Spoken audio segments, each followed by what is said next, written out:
আপনার সঙ্গে কোনো একটি এমন ইনসিডেন্ট হয়েছে যেটার জন্য আপনি ভীষণই অ্যাংরি হয়ে গেছেন, ভীষণই আউটবাস্ট আপনি করেছেন এবং আপনি আপনার ক্রোধকে কিছুতেই শান্ত করতে পারছেন না। প্রায় আপনার মনে হচ্ছে আপনার মাথা পুরো ফেটে যাবে। তো এই মুহূর্তে আপনি নিজেকে কিভাবে নিয়ন্ত্রণ করবেন, নিজেকে কিভাবে শান্ত করবেন, একটি টেকনিক আমি বলছি। এটা অবশ্যই আপনি যদি চান আপনার ক্রোধকে সত্যি সত্যি শান্ত করতে, তাহলে অবশ্যই এই টেকনিকটি অ্যাপ্লাই করবেন। সেটা হচ্ছে, প্রথমে আপনি একটি জায়গায় বসে আপনি 20 বার গভীরভাবে শ্বাস নেবেন। এই গভীরভাবে শ্বাস নেওয়াটা কিরকম? আপনি শ্বাসটা এমন নেবেন, এমন ভাবে নেবেন যে আপনার নাকের ভেতর দিয়ে, আপনার এই গলার ভেতর দিয়ে শরীরের একদম নাভি পর্যন্ত শ্বাসটি যাচ্ছে, এটা ফিল করবেন। আপনি এটা 20 বার করবেন।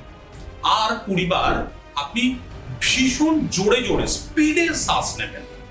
নেয়ার পর আপনি চোখ বন্ধ করে বসে যান। আপনি দেখুন, উইদিন 2 to 3 মিনিটস আপনার এই পুরো বিষয়টা শান্ত হয়ে গেছে। আপনার মাথা ঠান্ডা হয়ে গেছে, আপনার মধ্যে রাগ বিষয়টা নেই, ভীষণই শান্ত আপনি হয়ে গেছেন। এই বিষয়টি অ্যাপ্লাই করবেন অবশ্যই। আপনি যদি আপনার ক্রোধকে শান্ত করতে চান, তাহলে এটি অবশ্যই অ্যাপ্লাই করবেন। Thank you so much.